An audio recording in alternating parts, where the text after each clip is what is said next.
FedEx full, we commanding the block. Burgundy and gold, got the city on lock.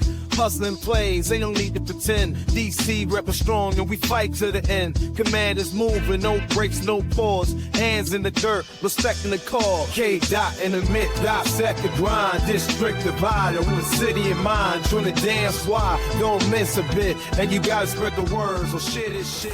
K-Dot. Welcome, everyone, to District Divided, a DC sports podcast. More specifically, a Washington Commanders podcast. I am Amit. That is K-Dot. And as you saw in the intro, this is the Commanders off-season. It officially begins. It is episode 1 for us of this off-season.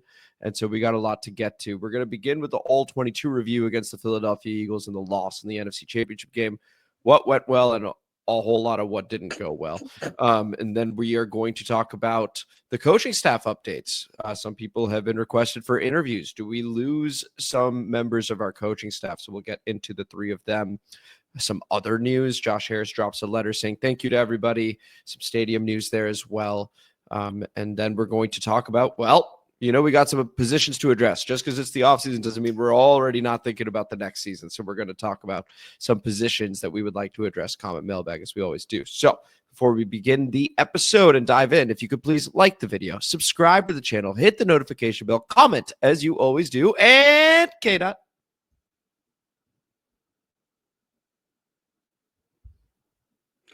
O Lord of Burgundy and Gold, we bow our heads in gratitude for the season you have given us. Through trials and triumphs, through late-game heroics and fourth-quarter grit, you have blessed this team with fight, with heart, and with the wisdom to rise when others would fall. We thank you for the men in the trenches, for the hands that caught those passes, for the legs that burned through defenders, and for the minds that saw the game before it was played. We stand now not at the end, but on the edge of a new beginning. For the offseason is not a time of rest, but of sharpening, of building, of taking what was good and forging it into something even greater. And Lord, we thank you for your greatest miracle, delivering us from the reign of Yacht Bitch, casting him into the waters where he belongs. It was through your servant, St. Gibbs, that the final push was made. And for that, we remain forever grateful. May he watch over us always, guiding this franchise with wisdom and faith. As for the Eagles and their feathered flock, we can only ask that you continue to reveal their true nature, that they remain as they always have been, loud in victory, weak in defeat, and utterly incapable of handling either with dignity. Let them know the pain of an overhyped season, the sting of unmet expectations, and the slow sinking realization that for all of their talk, they are and will always be their own worst enemy. As we go forward, heads high, hearts full, and voices loud, spreading the word as you have commanded, because we know, as all must know, that the message is true and must be carried far and wide. For Commanders rise, now share this shit. Share it. Share this shit. Beautifully read from the Gibbs Bible. Very much becoming my favorite book of all time. And without further ado, let's go ahead and jump into the episode, beginning with that All-22 review featuring our very own K-Dot. It's the All-22 review on District Divided. Bitches!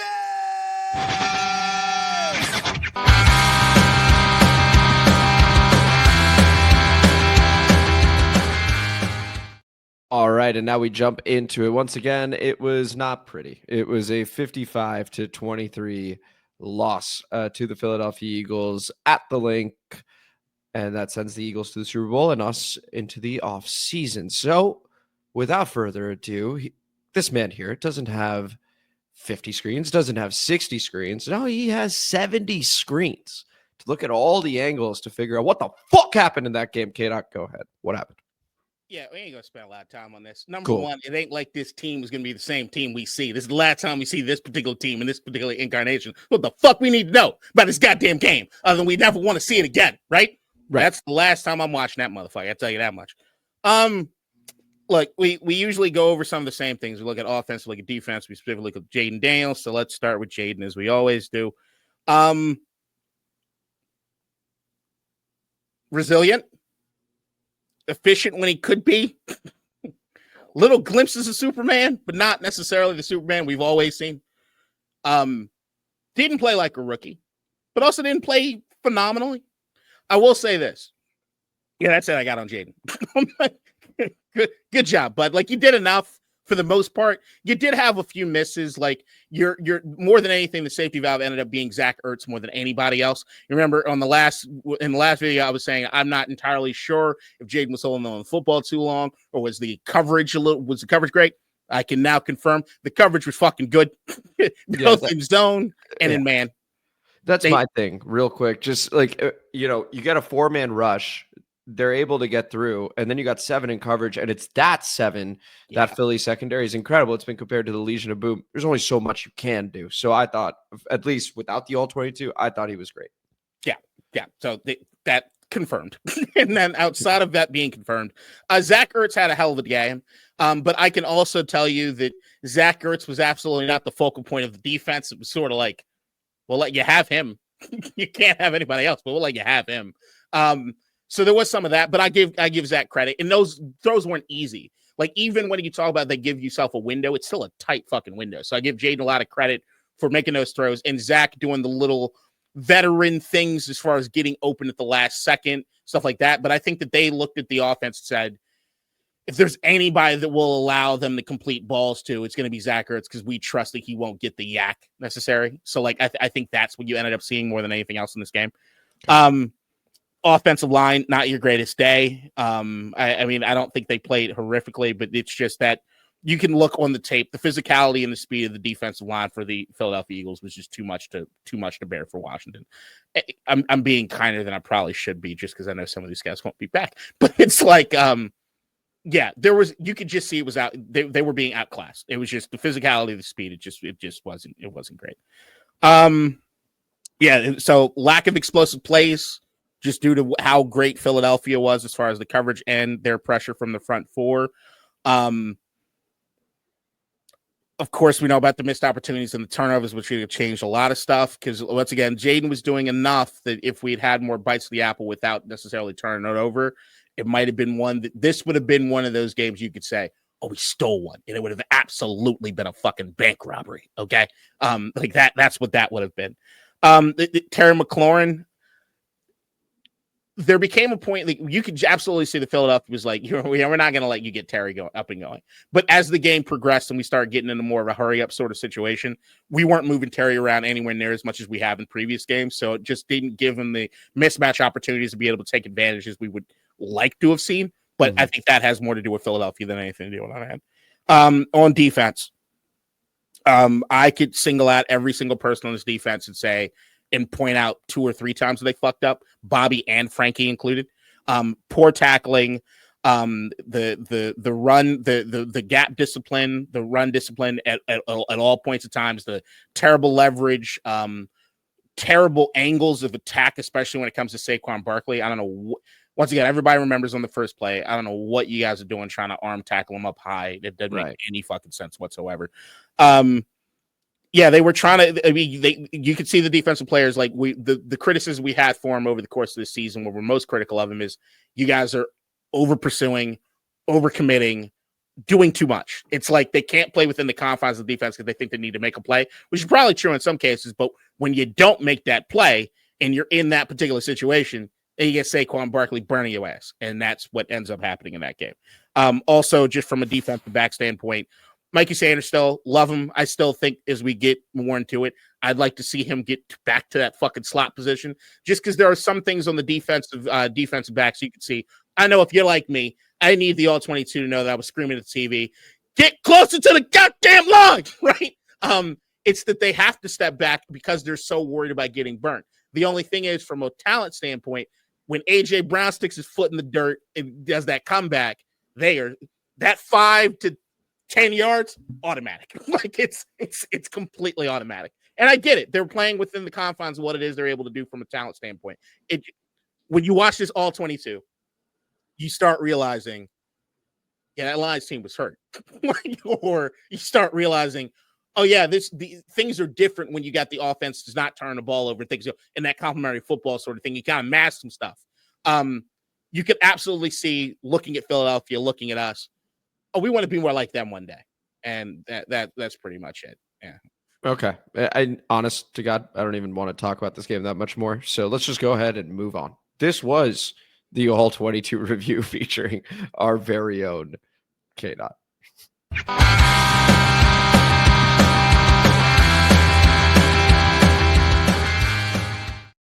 And thank you very much for that All 22 review. And as we get to the offseason needs and positions, K-Dot had alluded to, actually literally just said it there, we want to be more like them. So we're going to go ahead and chat about positions there. But we begin with the coaching staff updates over here because it's very important for you guys to know that our guys are garnering some interest on the offensive side of the ball. So, I mean, the popular name was Cliff Kingsbury. Is he going to leave? Is he going to take interviews with some of these other teams?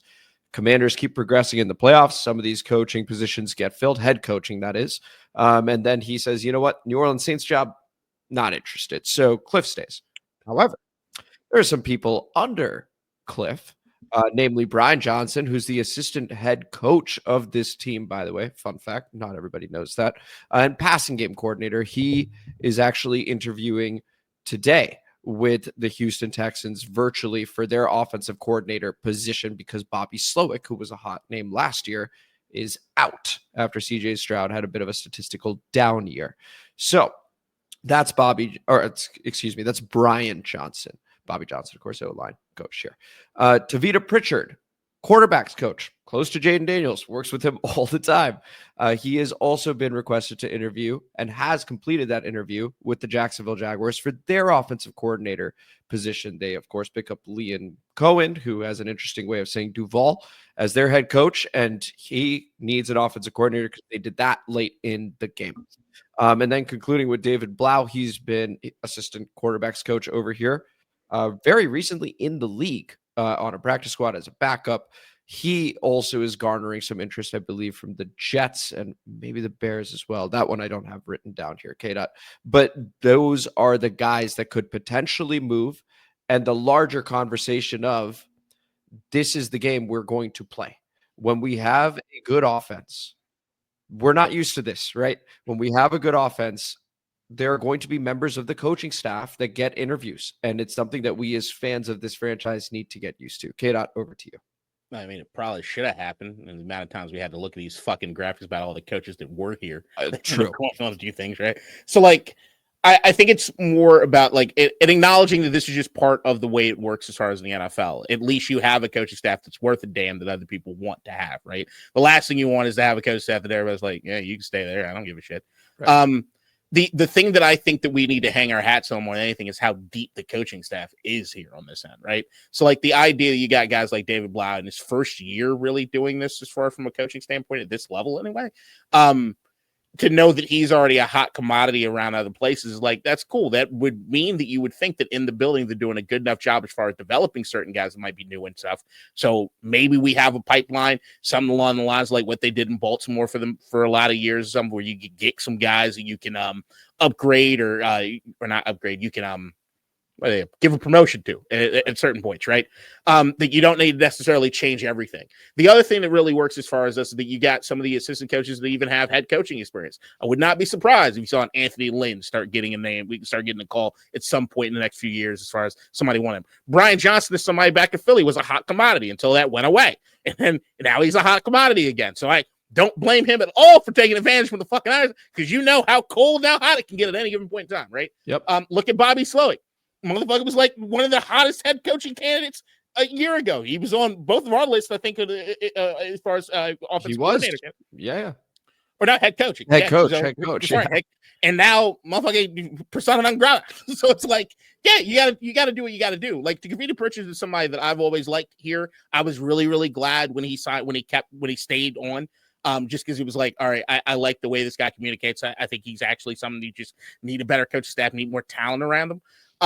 So it's one of those good problems. And as long as you still have, once again, the people at the top, and you have that colossal mission statement, and you're getting guys that remind you how to be commanders, that's going to be what's most vital. That's going to be what's most important. I don't look at any one singular talent outside of maybe Cliff Kingsbury at this particular point in time that I'm like, good luck in your future endeavors. I wish you were here, but good luck. Right. No, well said, K-Dot. And just to confirm on the David Blough front, I was making a connection to Ben Johnson because he had just come from Detroit. It's just the Jets. Just the Jets have requested to interview David Blough for their quarterback coach position. So Just playing scenarios out for a moment. If Tavita Pritchard were to get the offensive coordinator gig over in Jacksonville, well, David Blough can just choose to stay here. He would get promoted to quarterbacks coach, right? So like there could be a little wait and see with him going, I need to see what Tavita does, for example. And then same thing, if Brian Johnson goes to Houston, in this case, Tavita may still go because it's an even bigger promotion than pass game coordinator, for example. But once again, David Blough goes, okay, well, maybe there's still an avenue for promotion over here nonetheless. So that's a guy that's probably waiting on the other two. But we'll go ahead and see what happens, continue monitoring that and keeping you guys in the loop about that one. And on the defensive side of the ball, Joe Witt, on the record, did interview with the New York Jets for their defensive coordinator position, or head coach, coach position. I was like lateral.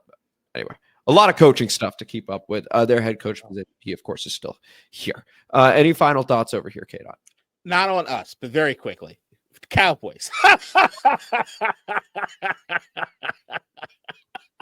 Did you see what Jerry said?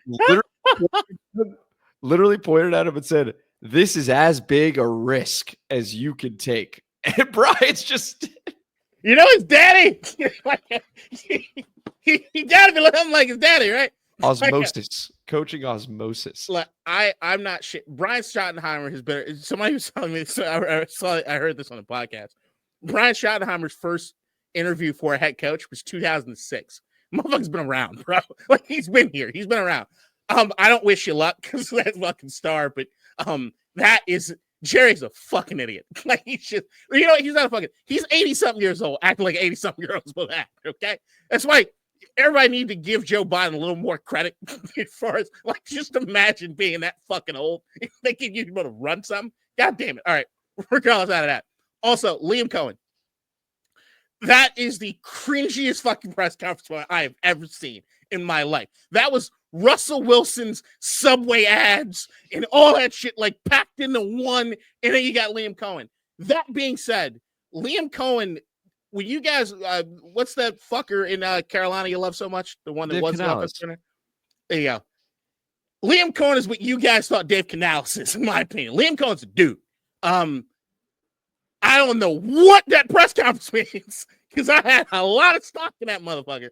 But I just want to put it on the record. He's a dude.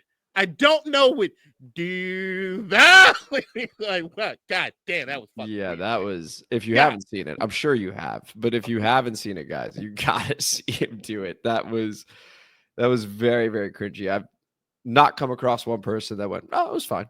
Like, that was a tough watch. It was a tough watch. Although, if you look back the last few years, everybody that had the cringiest moments actually did a pretty good job. Gannon, Sirianni, Campbell. Campbell wasn't cringy. I thought that one biting was kneecaps was biting. Everybody clowned. I liked it. We liked it. Yeah, I liked it too. But he got clowned. He did get clowned a little bit. The exception is Adam Gase. That was bad. Well, his eyes. Oh man. I can't. Wow. Yeah, that wasn't great. I'm just saying, other guys, they've had success, even though we made fun of him in the press conference. So maybe it's a good thing. I like Liam Cohen. I really do like Liam Cohen. Okay, you're on the record. And we'll end up doing the side piece thing again before the beginning of next season. We'll get a chance to. They won't be. Well, maybe. That division. See, so, we'll go ahead and talk about it. Any final thoughts here on the coaching staff updates before we move on to the other news involving our franchise? The Falcons will not be my sexy pick. All right, cool. And that, I think, went without saying. Let's go ahead and go to the other news over here, where we got a couple main pieces, maybe a third if you want to include name stuff, because that's popping up again now that it is the offseason. K-Dot, how do you want to begin this? I guess like, number one, how great it was to see that ad that Josh Harris put in the paper. Yeah, full page ad in the Washington Post that Josh Harris took and wrote a really nice letter to fans talking about the importance of bringing this franchise back to its glory days, thanking Jayden for shattering records and being the leader he was, along with the other captains along the playoff run, and just saying, hey, this is step one of the process, and we look forward to progressing and bringing trophies back here to the nation's capital. I thought it was awesome, K-Dot.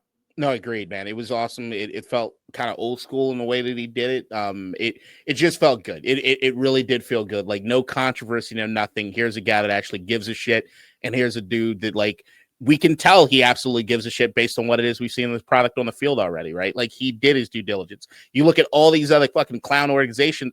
Wow, we're not one of them. You look at all these other clown ass organizations recently that are like. Everybody's been saying, like, you need to emulate what it is that Washington's doing. And nobody's doing it because none of them have the owner with the patience to do it. None of them have the wherewithal that, like, this is going to be a long process that takes this, that, and the other to get done. Everybody's just sort of falling for the same shit they always fall for. And Godspeed and good luck. I love what we got going on here, and I love Josh Harris as far as, like, what he's been doing as an owner. It's fucking great. Yeah, when we think about the moves Josh Harris has made, we talk about, of course, winning on the edges. So that means it's not just the stuff that relates to the salary cap. Like, you know, we have Dave Gardy over here, for example, from the NFL office. Sarah Hogan was a name that was brought over here as an operations assistant, I want to say, or chief of coaching staff or something along those lines. But we're talking about positions that we would never think about with Yacht Bitch over here, Dan Snow, right? Like, so he was focused on making sure that we got stuff done right.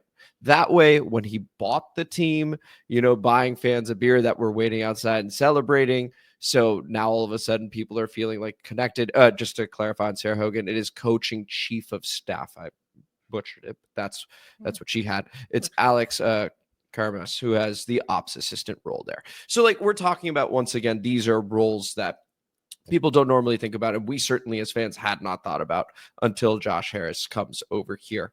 And then just making sure, K-Dot, you nailed this in the offseason. I don't want the franchise guy that we drafted 2 overall to be the savior. Well, we did everything right when it came to the coaching hire with Dan Quinn and Adam Peters, and making sure that everyone was lockstep and on the same page. Hey, this kid is not going to be the savior. He's in an open competition with Marcus Mariota. We are recalibrating. Everything was done properly, and that starts at the top with Josh. 100%. To take a page out of someone that has some familiarity with Josh Harris, this is all about trust in the process, baby. Shout out to Sam.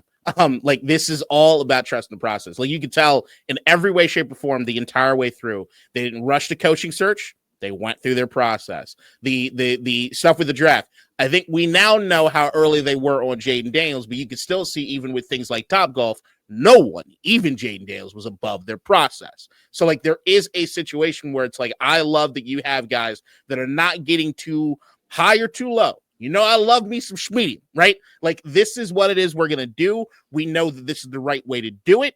And we're going to stick to that. And that's going to be our guiding light. That's our compass. As long as we are who we are and we do the things that we're supposed to do, as long as we stick to the process the way they're supposed to, things are going to work out. That's when you know you got fucking adults in the room. That's when you know it's bigger than any individual. This is a team. It's a team for the first time here in quite some time. It's legitimate. Yeah, absolutely. And now moving on to the stadium stuff. So, RFK continues to boil up as the primary option so that would see the Washington Commanders come back to the District of Columbia. And so I forgot what the name of the company was that put out the like 2.5-minute video. We can link it over here also, where they're reimagining the RFK space. It's a pretty cool video. A lot of those videos tend to be quite cool. But all to say, that more and more smoke is coming out around RFK becoming the site for the Commanders moving forward. K-Dot. Stay away from the word smoke. Apparently, this is a wooden stadium. And also just a couple days. Yeah. You know what? That was bad. But it's look, I will say, of any stadium thing that I've seen as far as here in Washington, because you remember like a few years ago, you had Jason Wright and those guys, they released like what was going to look like potentially in Prince William County, whatever that site was going to look like. Mm-hmm.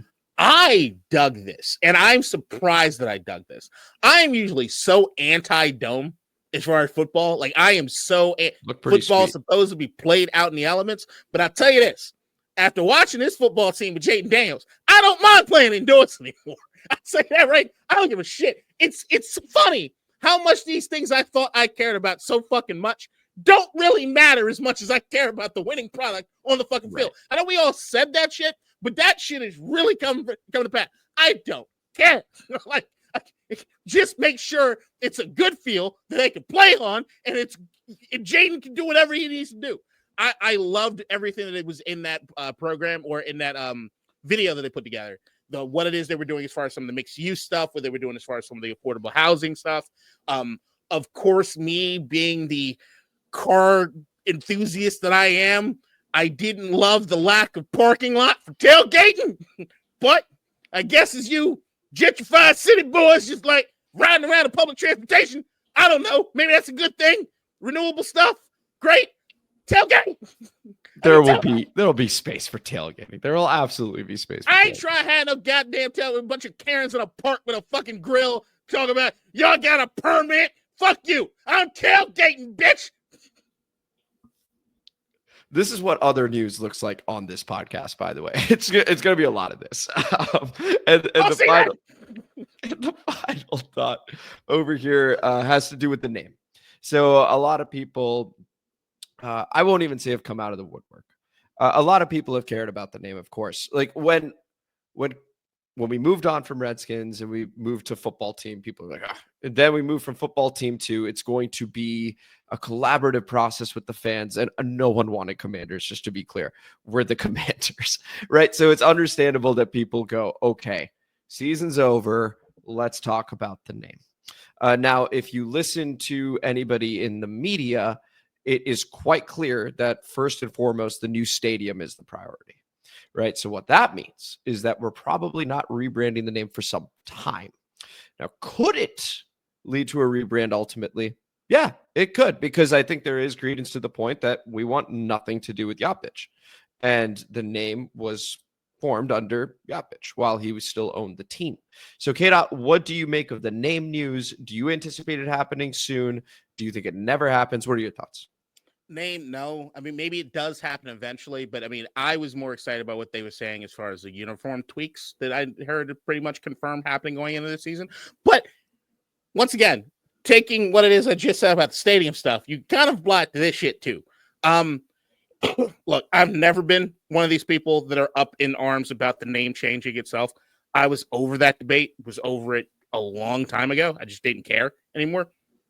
There's not really anything I'm listening to anybody who wants to bring back the old name. I'm off of that. Just leave me alone. If it happens, it happens. Just leave me alone about it.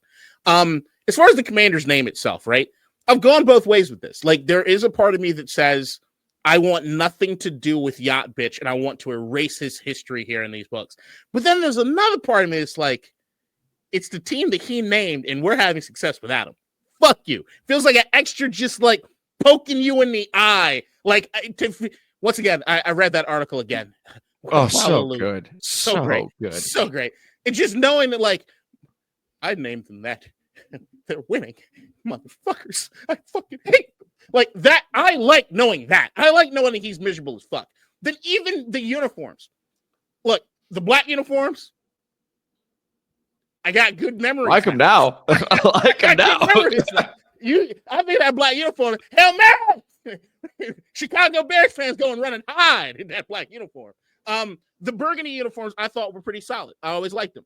The white uniforms I fucking hated, but then we went on a playoff run. So I like them. You want to make tweaks, you want to do whatever. As long as I've got good memories to go with whatever it is you're doing, I'm going to like it.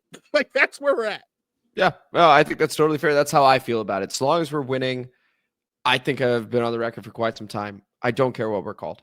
So long as we're winning. This was the most fun I've had being a fan in my lifetime. I could give a rat's ass that we were named the Commanders.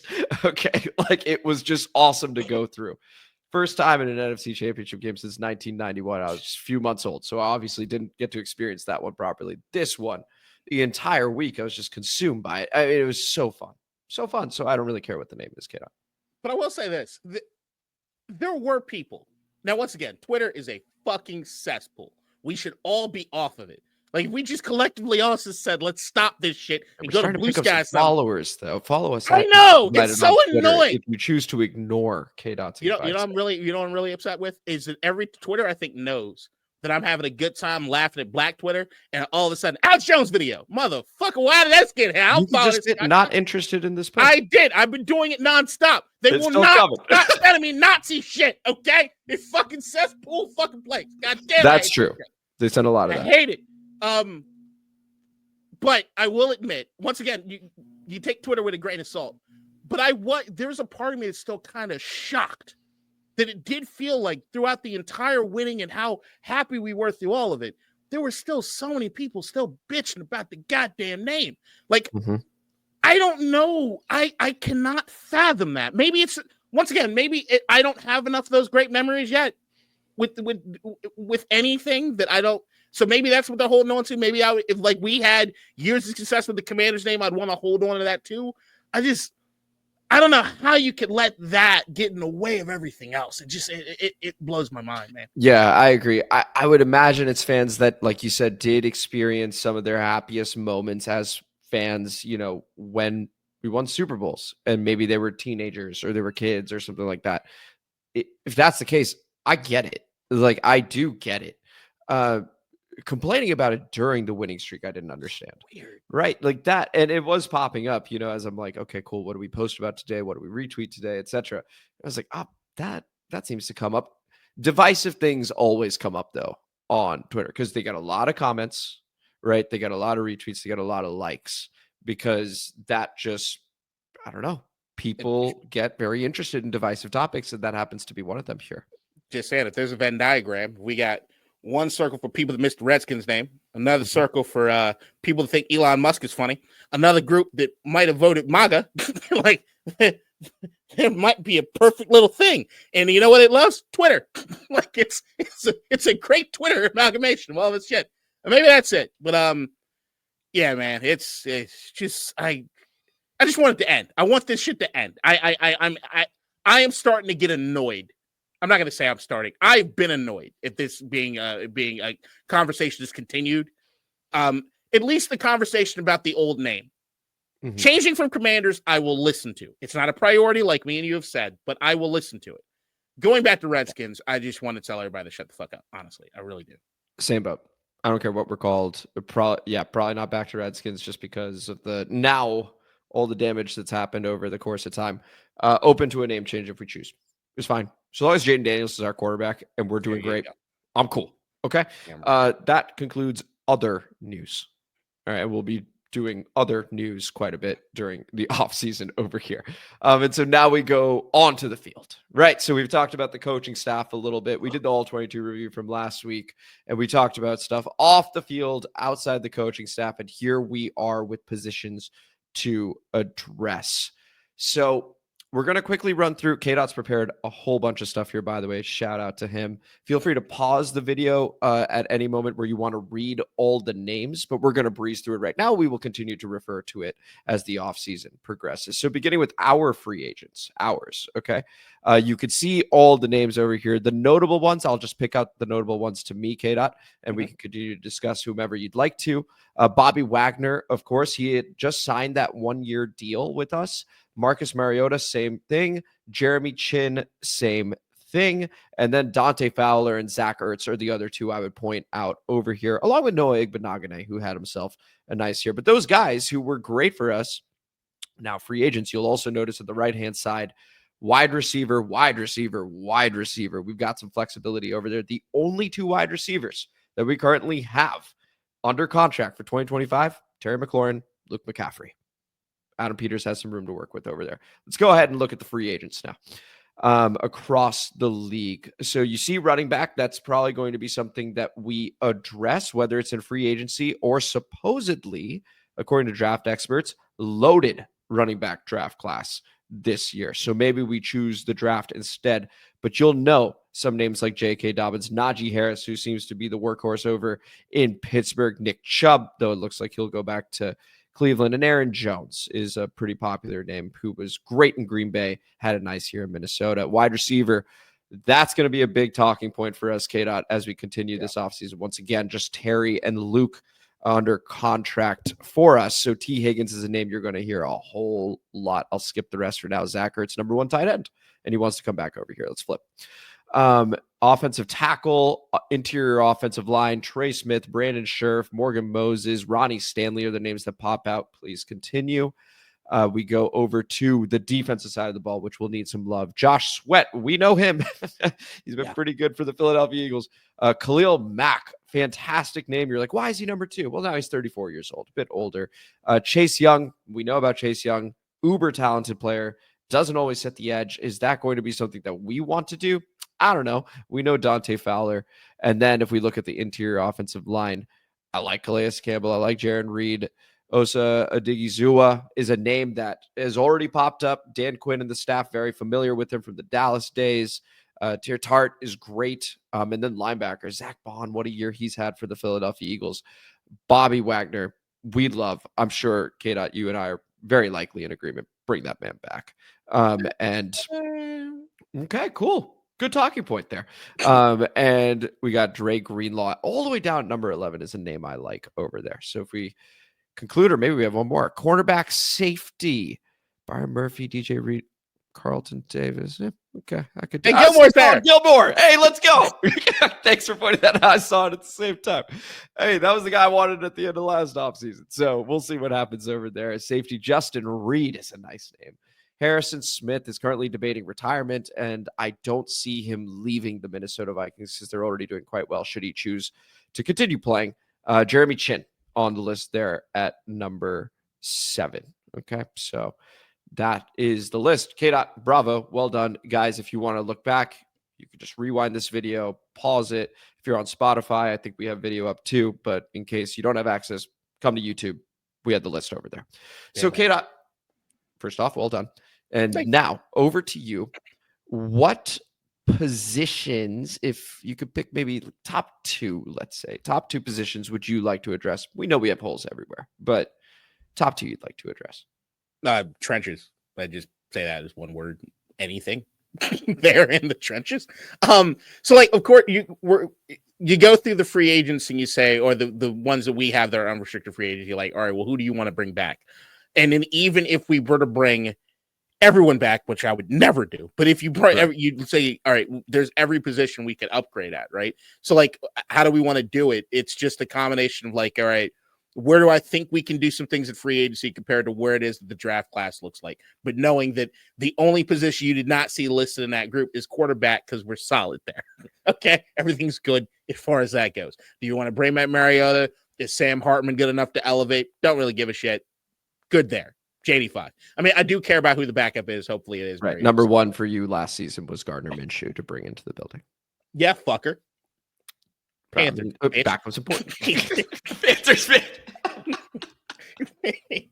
is going to be a testy offseason, or we're just going to go back. As soon as I said it, you know what was running through my head? Do you know whose face? Kyle Pitts' face just so flying all over my head. Oh, don't worry. That loaded to mine too. I was like, we got so many episodes to come. So. Hey, trade option, Kyle Pitts. All right. The only thing that I won't look at as far as like, I don't want to trade. I'm not looking to trade anybody that's in the league right now, unless you're talking about one of those names that are like insane and then go back to trenches. Like if Myles Garrett becomes available, if Michael Parsons becomes available, maybe I'm going to listen to those two. But beyond that, I can't really name another dude that I really want to trade for. I know like at wide receiver, people talk about like Garrett Wilson. I don't want to do that. I don't want to do that when you look at the free agents and like T. Higgins or Chris Godwin are there. Godwin actually, in my opinion, are just above T. Higgins if he's healthy for what it is that we want to do here in this system. So yeah, I mean, trenches I want to build through a combination of free agency and as far as the draft. As far as free agency goes, there were a few people like looking back at the list. Trey Smith is probably the name that sticks out more than anything else. Still 20-something years old, offensive lineman for the Kansas City Chiefs. Stud. I want him more than anything. Depending on what happens as far as Sam Cosmi and when he's going to be able to come back, I don't know what you do there. Part of me thinks you want to take Brandon Coleman and switch him over to guard. Maybe if you do that, I don't know what you do as far as the tackle. Maybe you leave him at tackle. If Sam Cosmi's out right, do you start doing what you did with Zach Ertz and Bobby Wagner and say, hey, Zach Martin, you're a stud. Do you want to come here for a year? At least until Sam Cosmi gets a little healthy. Like, we'll pay you a good amount. And here you go. You can start ring chasing a bit. So that's what I'd look at as far as that. The other positions, for the most part, I would say outside of re-signing some of those guys, like safety, I look at that list of safeties and I'm like, just bring Chin back. I look at like the cornerback and I'm like, maybe DJ Reed. That's it from that list that probably I'm looking at it for a free agency. Because I mean, the draft itself is like, there's like this draft is not a great one as far as like all the positions, but running back, good to great. I do have, well, I wrote down from PFF, they had a list as far as like grading what positions look like in the draft. I'll run through them real quick. Sure. Quarterbacks below average. We picked a good time to get one. Picked a good time to get one. Cowboys, you dumb sons of bitch. And Giants, all you dumbass. And we talked about it last season. When you suck matters. And we picked a hell of a year to do it. So go ahead. Ask the Wizards when they should have put together the fucking plan. 6 wins. Stupid ass. 40 losses. You wait all this fucking time. Now you got the plan. 1 year later, now you got the plan. Victor Weber, now you could have done everything. You fucking morons. All right, running backs, good to great. A lot of depth. Wide receivers, okay. Tight ends, great. Offensive tackles, good. Interior offensive linemen, scarce. Interior defensive linemen, great. Edge, good. Linebackers, scarce. Cornerbacks, great. Safety, great. So you look at that and you're like, let's start drafting some motherfuckers like all across the board. Like we got position of need like everywhere, right? So like outside of the trenches where I say you build from everything, I just want more talent on the roster. And another thing that I'm kind of interested in is like, we got young talent here. What's happening with them? Like tight end's really strong this year. If that's the case, do I let John Bates walk? Draft somebody else? What do they think about Ben Sennett? Didn't really say a whole lot of him. Is Zach Ertz coming back? Do you let him walk to give Zach Ben Sennett and maybe John Bates and then you draft somebody? I don't know. Yeah. There's some choices. No, there are a lot of choices. And again, when we look at what we did last offseason, K-Dot, a lot of 1-year deals, right? Which is why, so I always tell people that now another fun byproduct of the season we had, people want to talk about the team. So now when we're talking about the team, very quick to remind people, yeah, we are third in cap space with around 89 to 93 million, depending on what site you choose to believe. But it must be noted, we don't have a lot of people on the roll for next season because of the 1 year. So if you bring a lot of these players back, it's gone. That's your cap space, right? So like it's important to note that, which is why it's also important to note a couple of potential cut or trade candidates from our team.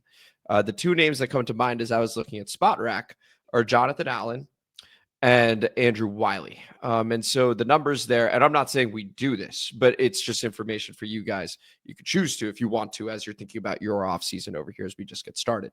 Jonathan Allen is owed around $22.5 million. Should he stay on the roster? Should we cut him? It's a $6 million hit. So that's a net gain of around 16. Okay, in cap space. Andrew Wiley owed around 10. If you cut him, dead cap of 2. It's a net of around 8. Okay, so this is something that I could see Adam Peters thinking about. Jonathan Allen in particular, only because of exactly what you said, K-Dot. We are in a draft class that seems to be quite strong in the interior, right? So you can maybe get somebody that is not nearly as good as Jonathan Allen from the beginning, just to be clear, okay? Because Jonathan Allen is really, really good. But could you get somebody that is the third lineman to a Deron Payne and a Johnny Newton that you drafted last year? People found that interesting. That could have been something Adam Peters looked at, right? Okay, we save 16 next year. It's possible, right? Because we were like, why'd we do that? That's why you do that. You build through the draft, supplement through free agency.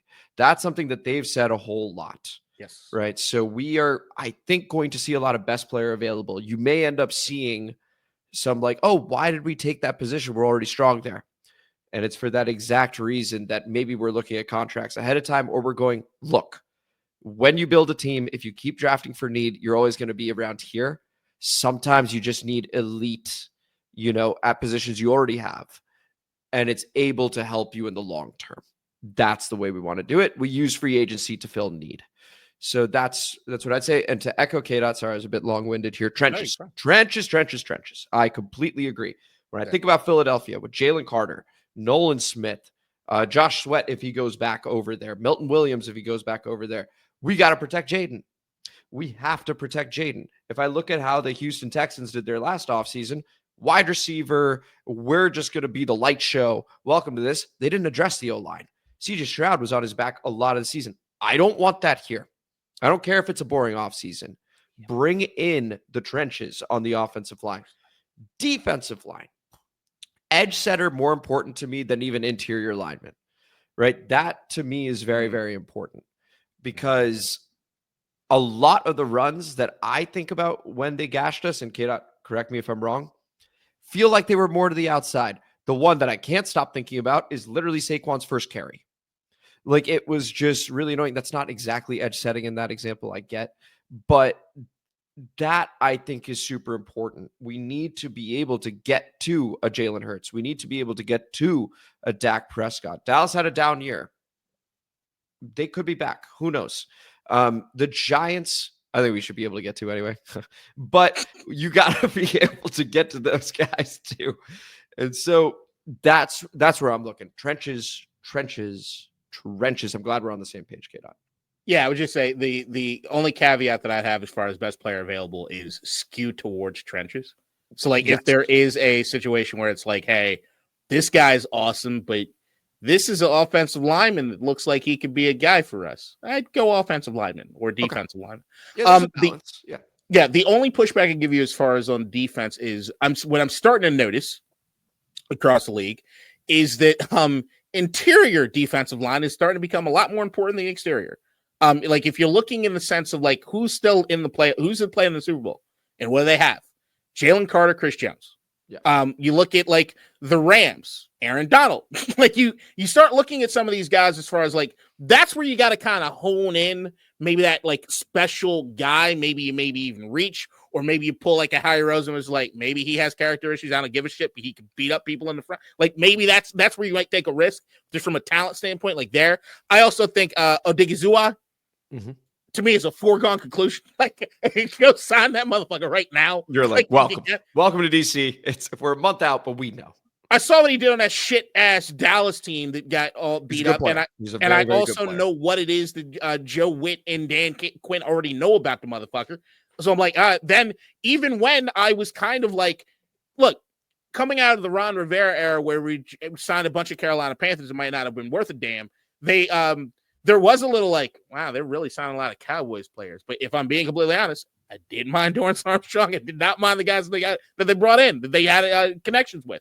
So, like, there is an element of like, all right, if you know these guys, if you know what to light in the locker room, like, let's do it. As far as some of the other moves, like if I look at the Andrew Wiley thing, totally understand what it is you can make as far as the salary cap hit. I don't know exactly what it is as far as dates go for any of this, but if I'm Adam Peters, I'm holding on to Wiley until I know that I have a good alternative just from a depth standpoint, right? So, like, depending on how the draft goes, depending on how free agency goes, there are certain positions that I don't think we can afford to lose just from a depth standpoint, even if they're not the most talented. Because, I mean, look, at the end of the day, you're right, or everybody needs to know this. If we rest on the laurels of where it is that we were in the NFC Championship game, we will not make the playoffs if we think that team is a fucking enough going into the following year. Our schedule is about to be harder than it was, and we are no longer – people will take us more seriously this time. Okay? We're not hunted right. This time. Bingo. It changes.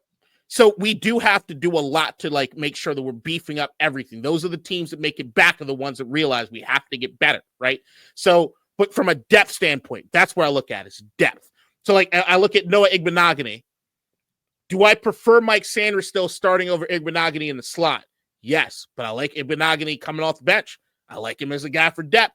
He's shown that he can do something. Is he a stud? No, but he can work. And what I don't want is if we get one guy hurt, there's a colossal drop-off where I've got to take from this and go to that. I think that's something that's going to be extremely important, and also something that if you look at those like San Francisco 49ers teams and some of those other teams, that's one thing they didn't do. They didn't get rid of their depth. They made sure that they were deep in those areas. Usually when it got to us, like the 49ers now, they're just fucking old as fuck.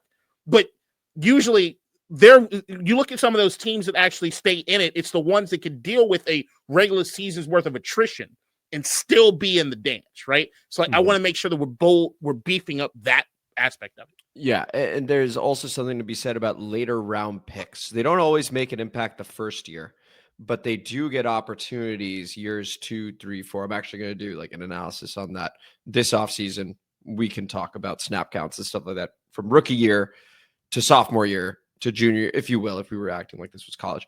But like that, how does a Dominique Hampton do, who receives the fumble recovery ball that Bobby Wagner got against Tampa Bay in the playoffs? There's a connection there, right? Like we're growing guys.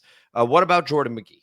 Right? How is he going to do next season? What about Tyler Owens, who is a standout in preseason last year? Do we still like him? Does he get some more time? So there are a lot of people that just because they didn't produce this year, Ben Sinnott, Luke McCaffrey, that could end up having pretty big roles next season. Yeah. And so it's also important to look at those names with a fresh perspective and lens now. These are year 2 guys now. They're no longer rookies. Maybe they're trusted more now. So that's also something to consider as you guys are all thinking about what you would like to do this offseason. Real quick, K-Dot, before we move to the comment mailbag. T. Higgins, really, really hot name, right? I also want to say the Bengals can franchise him again. Shocked I'm not hearing about this, and he would cost them $26 million. That's not that much, honestly, relative to what he'll end up getting over 4 years. That annual value will be much higher. If they don't, what would you do? How would you approach that situation with T. Higgins hitting the open market? I'm still looking at that list as far as the wide receivers are bringing up here. And like, there are a lot of really good names here, and I wouldn't mind adding any one of them to the flock. Like, while I do love the way that wide receivers are coming out of college, I mean, like right now I'm looking at some of the rookies that we had, and outside of Jayden and Mike Sanders still, I don't know if everybody's getting necessarily the golden opportunities, or maybe they're not trusted, or who knows what like what's happening with whatever. Like I look at that list, Chris Godwin, once again, he's top for me, but I'm of course kicking the tires around at T. Higgins. Like there is an aspect of like, I'd like another weapon here on the offense for Jayden, at least a bona fide weapon. Do I want to take some flyers at looking at how deep this draft is? I want another tight end. I do. I want at least a running back, if not 2 out of this fucking draft class. Like I want to take some shots at some of these guys and just see from a talent standpoint, do they jump off the page? But I think on offense, it is going to be crucial to add at least one more solidified piece. And that to me would be your second receiver. Sure. Nobody in tight end. Like you can bring Zach Ertz back. I'm okay with it, I guess. But not if it is getting in the way of a Ben Sinnott necessarily getting to develop he wants to. When you said Bobby Wagner earlier, to go back to him real quick, I like Wagner and what he's been able to do from a leadership standpoint of this team. I did hear somebody, I saw this on Twitter, that apparently like Jayden wrote on his jersey at the locker room cleanout day, your leadership will always be here, some shit. I don't know. He said something along the lines of like, I'll forever love the fact that you were a leader here. Like your leadership will always reign or something in the locker room. I forget exactly the wording. I look at that and I'm like, all right, I like Wagner, but I'm also looking at that game saying he's smart as shit, but from a physicality standpoint, he's lost a step, no doubt. Do I want, would we have done better necessarily? Maybe not better, but would I have had somebody that might have been able to get to the gap or get to a situation where they could have lined up against Saquon and had a better shot at him than Bobby does at this particular point? Maybe. Does that mean it's Jordan McGee? Possibly. Does Wagner stay in the way of that? I don't know. If you look at that leadership standpoint, once again, I do think that's going to be something that's coming in and out of the door. Right. If you say, all right, Wagner, we're not going to re-sign you, but Khalil Mack's a leader.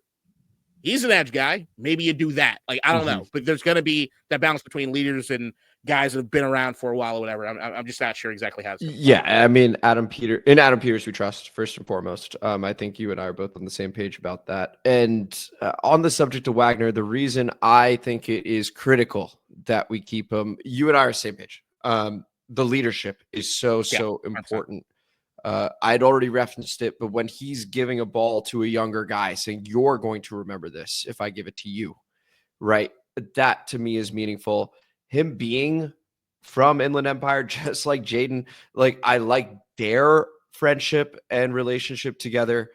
And I also agree that he doesn't need to play the exact same role he did this past season. So he doesn't need to be. He was second team All Pro, by the way, and he was dealing with an ankle down the stretch. He played a good season. It is fully on the board, and I think you should expect that he would arrive, should we be fortunate enough to make the playoffs again next season and we do this right this offseason, that he'd be banged up come the postseason again. So for me, it's like a Bobby Wagner, and I love Dre Greenlaw, right? Like he was number 11 on your list. If he's open to coming over here, a number of former professionals have said, hey, what was missing for the San Francisco 49ers? They had injuries across the board, but Dre Greenlaw is the unsung hero. It sounds eerily similar to the way Frankie Louvu was viewed in Carolina. Just like that, this guy flies under the radar, but damn it, when he's on the field next to Fred Warner, like this defense hits harder. And that's the mentality I want us to have on defense. We're fast, we're physical. I hear Joe Witt say it a lot. I hear Dan Quinn say it a lot. I'm pounding the table for Dre Greenlaw right now, well ahead of time. Assuming he does not get re-signed by San Francisco, I would anticipate that San Francisco does everything they can to bring him back. My ideal linebacking situation, if we don't feel good about Jordan McGee or don't think it's going to be a thing, Dre and Bobby. That's what I would do. Louvu? Luvu's still there, of course. Like he's under contract. I'm talking about people that aren't under contract. No, I get you. I'm just saying, what does the linebacker core look like? You can rotate. You can rotate. I think Frankie stays on as much as possible, and those other two guys can rotate. Dre Greenlaw, this would be his second year off in ACL. So this is the only point that I'll make, and this is not a knock against Bobby Wagner. I fucking adore Bobby Wagner. Adored him since he got in the building. It was probably my favorite of the. No, Louvu was my favorite of the signings, but Bobby was like really up there. Just because if you looked at the Louvu tape in Carolina, you could not. Oh, it was ridiculous. You were like, you just had to fall on. I appreciate leadership, but the reason I wish I should have wrote down the fucking quote that Jayden put. The reason I mentioned it is leadership. The idea for me with leadership is you teach lessons, and then the other guys go and they take it and they run with it. You don't have to be in the building anymore for that. I have lived too long here in Washington being loyal to guys when there probably is a point where if you're building a team that needs to revolve and to get better, there's sometimes you got to say bye. And the only reason I look at Bobby is I'm like, I just watched what I saw in the All-22 against the Philadelphia Eagles tape. I know he wasn't healthy, but I also know he's already older. He's about to be a year older.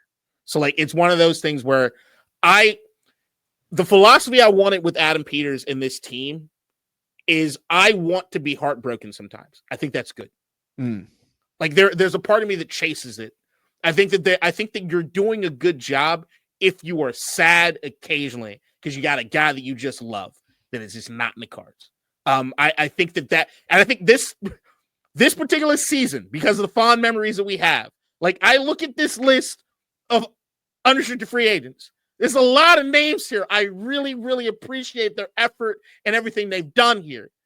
I am also going to have no problem, even if I'm heartbroken, for them not to return.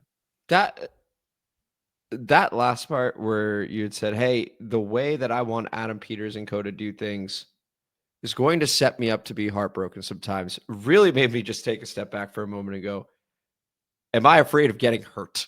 You know, and, I mean, it's a much deeper thing. But I was like, the idea of Bobby Wagner not being on the team next season, is that just a heartbreaking potential reality rather than and I'm rose tinting this, right? And rather than, it is time to move on from a guy like that. He has helped set the culture tremendously. We're good to go now. I guess my question is, are we truly good to go now? Right? Because this happened so quickly that I think that I don't want to lose leadership, especially one that's as close to Jayden on the other side of the ball, right? So like Jayden says something, you listen. Bobby says something, you listen. That's both sides of the ball taken care of now. Like, so I think that's where I'm coming from with it. But I understand what you're saying, and I'm really appreciative you said that, because it is making me think, oh man, am I trying to hold on to some of these guys purely for nostalgia? So it's something I'll think about. I won't even go that far. I don't think you're going that far. My whole thing is, I don't think that we're in a position to hold anyone if the only reason we're holding them is leadership. So, I like, agree with that. I like, wholeheartedly agree with that. So if you tell me that I got a choice between what I just saw with Wagner and Greenlaw and Louvu, I pick Greenlaw and Louvu. Okay. Yeah, if you could only have one, that's if I can only have one, and I know that I'm not going to be able to have them all on the field at the same time, and I know regardless of Bobby being great, you just saw that unrestricted free agent list. He's number one as far as salary on that, right? So, like, I love Wagner, but what I love about Wagner is that when we go on to have success, if he retires or whatever, what's going to be ingrained in my brain forever is that this Commanders organization would not be the Commanders organization. We wouldn't know what it means to be a Commander if it wasn't for Bobby Wagner. It's the same way I look at like the Baltimore Ravens. You don't know what it is to be a Raven without Tony Saragusa, without Terrell Suggs that came through, without all these guys that had their moments with this organization that have come and gone. They leave their lessons and the other guys take it and they carry it. It's about, we don't need to have one or two individual people. It's, have you made it more intentional or more known in what it means to play and be like a Commander? Does the organization understand that? We don't need police enforcing it. We need people to already know inherently this is what it needs to be. And you will feel as though you're an outsider if you're not a part of that. Yeah, got it. There's still some part of me that's like, Bobby. I'm not shitting on Bobby. Like, I love Bobby. No. I know you're not. I know you're not. It'll hurt me. I'm shocked. No. What's happening for me right now, K-Dot, is I'm shocked at how hard I'm holding on to Bobby. Right? So, like, I'm hearing you, and I'm like, I get it. But it's Bobby, you know? And so, like, that's where I'm at. Like, anyway. We will have plenty more time to talk about all this stuff. We are just getting started over here at District Divided with the positions, free agency, the draft. Like there's going to be a whole lot to talk about. So with that, let's go ahead and go over to the comment mailbag featuring an intro from our very own Nikki. Comment mailbag time, motherfuckers. District Divided ain't got time for no suckers. Spread the word, get in line. OGs and new G's, it's your time. And spread the gospel, cause this shit is divine. Yeah. All right, thank you as always for that intro there, Nikki. Beginning with Anthony Gardino, shout out. The tush push is bullshit. When the refs said they would give the other team a score, I would tell the refs, what do you want us to do? That play needs to be illegal. You can't stop it unless you guess the snap count. Also, Jalen Carter should have gotten ejected for purposely stabbing Tyler Biadasz in the eyes. We lost because the refs favored the Eagles and everyone except Jayden sold by fumbling. K-Dot, your reaction? Yes, I'd probably reverse that order to say fumbling's probably number one. Yeah, that's the biggest one for me. I'd also say the talent discrepancy would be number two, and that I'd probably put refs at number three. Wasn't great. Once again, you know, everybody knows how I feel about the tush push. It should be banned. I've been saying that for years at this point now. Just a bullshit play. It's like kicking. Doesn't belong in the game.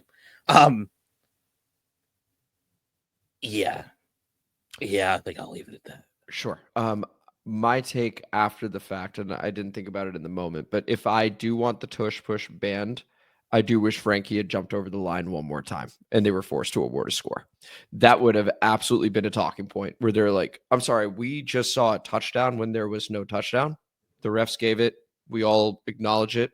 We need to talk about this. I think that's the way you push that conversation forward. That opportunity's passed. It may still be a talking point. Yeah, I think we might have opened the door, and I do agree. Like in the moment, I just wanted Louvu to stop. I just wanted the play to be over. But then when I think about that, looking back, it's like it's because I've resigned myself that it was going to work and it was an automatic touchdown, which is bullshit, and it shouldn't be a case of football. But it wasn't even like we got the stern warning. Wasn't even the Louvu offsides, right? It was when another lineman went offsides, and that was the bullshit. They're trying to fuck with the snap count to get us to go offsides, and it happened. Fuck off. Right. So it should. I agree. Looking back, I do regret that we didn't press that issue. And fuck you. Award the point. Go ahead, do it. Yeah, exactly. But we'll see. On the flip side, for the Bills, they ran it 5 times, and it wasn't as effective against the Kansas City Chiefs. So it could just be, as always, the Eagles are exceptionally good at this. We'll see what ends up happening. I'm sure it'll be a talking point at league meetings this offseason. And it's still not as good as us converting on them 4th down. So fuck off. That's true. Best of all time. That's crazy. Doing it the right way. Football playing. Doing it the right way. We go over to Tony. Tony. Shout out Tony OG. Well, time for mock drafts and Amit's historical deep dive. K-Dot, congratulations on season 2 of Severance. K-Dot, over to you. Zach Cherry joke. I get it. All right, buddy. I have not fired up season 2. That was great. I actually think I might rewatch season 1 since it's been so fucking long. But I'm finally getting out of my my movie hibernation, where it's like just been movies back to back, and I'm starting to. I want to introduce TV again, but I've been stuck on YouTube now for some reason. I can't get off of YouTube. Okay. And as for that historical deep dive, it is coming this offseason, Tony. I've not forgotten, and it'll be good. It'll be good. And looking forward to the mock drafts as well. I did one the other day, and I was like, oh, man, I just need this next season to come already. I need to beat the Philadelphia Eagles. That's how I feel about it. I don't have the data. I'll try to have the ha-has. Go over to the big hobby, too. Shout out. Tough loss, fellas. We were waiting for the other shoe to drop, and it finally did at the worst time. Let Chef P cook up some more gumbo, and let's run it back next season. Go Chiefs. K-Dot, do you have a rooting interest in the Super Bowl? Yeah. Fuck it. Chiefs, right? Easily. Make Fuck sure. them Eagles. Go for the 3-peat. Oh, no doubt. Fuck the. I fucking Destroy hate Philly. the Eagles. Okay, cool. Just Look, sure. man. Just make sure. What Some does people are it like, mean? I don't want the 3-peat. I'm like, if you're a Washington fan, you want it after what just happened. Absolutely. Listen to me. It's like, fuck you, fuck you, fuck you. You're cool. Saquon, you're kind of cool. Fuck everybody else. Like, fuck everybody else. I am not bothered by winners. Like, I'm not a front runner, but I'm also not bothered by success. The Chiefs have not annoyed me. They annoy other people. They haven't annoyed me. The Patriots never annoyed me. I looked at all those organizations and be like, I want to be like you one day. Yeah. And as for me, I say go ahead and do the 3-peat because I just like what we have here. I'll leave it at that. We go over to Jim Morris. Shout out with a couple. Fantastic season, Washington. Only going to get better as the years move forward. Nothing to be ashamed of. Going to bring in some quality players for Jayden. And the other comment is actually a repeat. So it's the same thing. K-Dot, your reaction to the comment. It's hard, but once again, like I said, as long as this front office makes winning the priority, I trust their processes. Yeah, I agree. And I think bringing in the quality players for Jayden seems obvious to us. I'm sure it's obvious to Adam Peters. That is the goal. Now, what that means, right? Like bringing quality players for Jayden doesn't necessarily mean just skill players, right? We got a lot of needs. The Houston thing, like you said. Exactly. If we get, let's say, T. Higgins and we get Stephon Diggs and we got McLaurin Diggs and, the classic post on Twitter or Instagram where they're like, this offense is going to feast. Like, who's stopping them?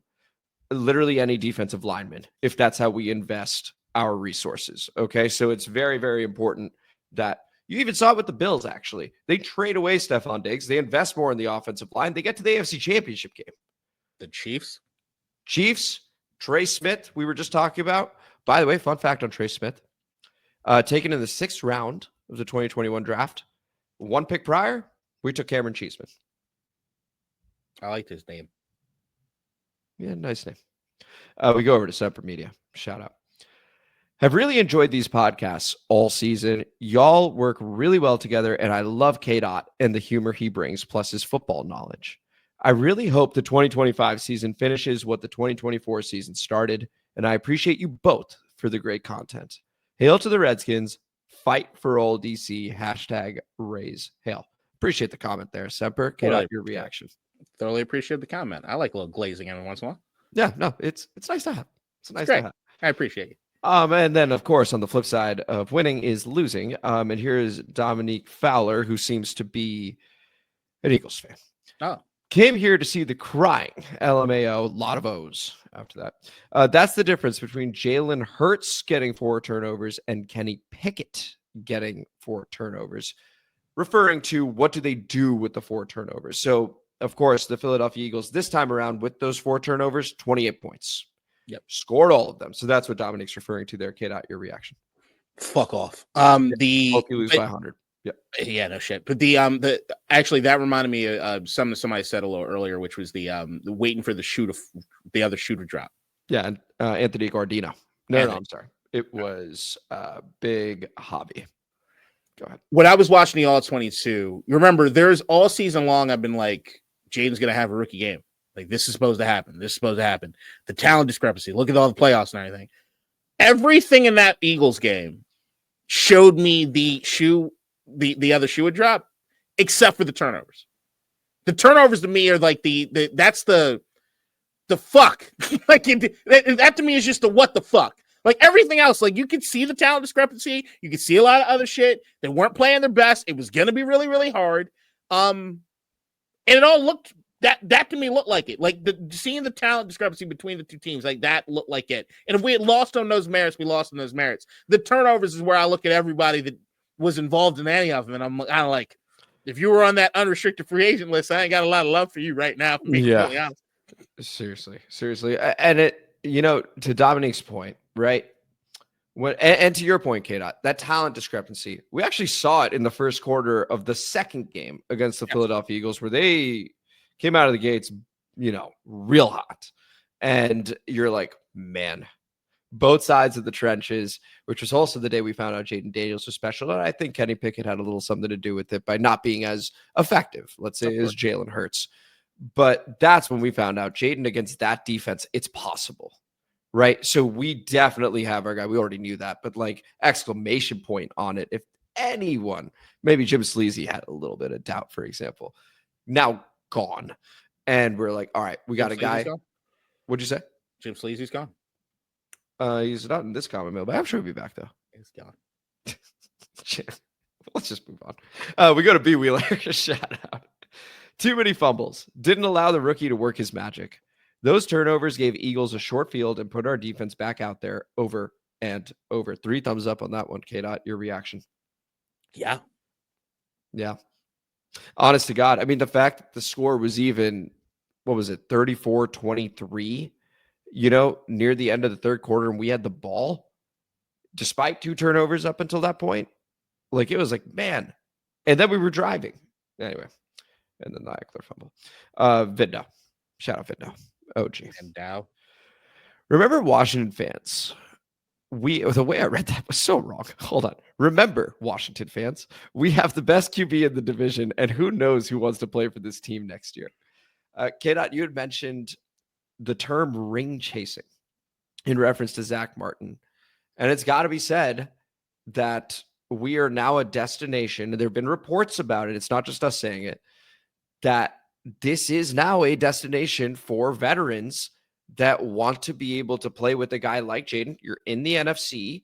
You're away from the big 4 that people refer to in Mahomes, Allen, Burrow, Lamar. Could you get to a Super Bowl here as an aging vet with some talent and a little bit of gas in the tank? So, yeah, over to you, Kidon. Yeah, there are certain positions in which I'm like, you absolutely can do this. It's, once again, I look at certain positions on the offensive line and be like, you could absolutely be a mercenary to come in here and try to ring chase. The biggest one to me is like, I don't know why more of them don't do this year in and year out, is edge rusher. Like, if I'm anybody that was worth a damn on a defensive end standpoint, the final 5 years of my career is just signing 1-year contracts to come in near the end of the season and fucking ring chase. Like, because it's very important. And I don't think you necessarily need homegrown talent to know quarterbacks that way. Go do that. Like, and take care of fucking business. Like, and especially when you got vets in that end where they can play more within a scheme and knowing not necessarily how to over pursue and do other things like that. That's why, like, I think Khalil Mack is somebody that you should absolutely circle. I think he's a very, very interesting name. Like, to come in here and be like, yo, and once again, if you end up losing guys like Zach Ertz or Bobby Wagner, you can look for different styles of leadership to come in and make more of an impact on what it means to be a commander in that sense. So, man, I'm all for it. Yeah, the idea of like, okay, let's say we lost Wagner and Ertz, but in the process picked up a Khalil Mack and Dre Greenlaw. I'm like, well, there's Zach Martin. Yeah, you could probably afford that as well. I mean, we still have all the cap space as well. Right. Like, you're able to do that. Let Cosme come back when he needs to, rather than rushing him back. I don't anticipate we would ever rush him back, just to be clear, but like there's no sense of urgency there from a fan perspective, from a coaching perspective. I don't know. There's a lot of flexibility this offseason to come. The Hawk TV shout out. Last weekend, albeit a beatdown, was encouraging for me as a fan. I did not anticipate a season like this. Well, you're an idiot, the Hawk TV. We both did. Eagles have the type of team I want my Commanders to have one day. Go get the next Michael Turner, upgrade that offensive line, and prep the next draftees next season. Of course, joking about that. What a season it was. No one anticipated this shit.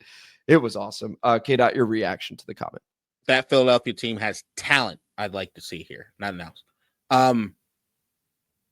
Yeah, it's hell of a season. I'm sorry, that all 22 fucked me up again. No, it's fine. I almost felt bad being like, kid up, we're doing the all 22 review. Look, some of the games is a lot of fun. Like if it's Prime Vision, I'm like, this is cool. Like, just didn't have fun. Like it's one thing when you're like the day of. Remember, it was the best day of my life, regardless. Yeah. Like I had that energy, and I'm around friends and everything. Being here in a basement, watching what I know is going to be a terrible outcome. It's not fun. It's just not fun.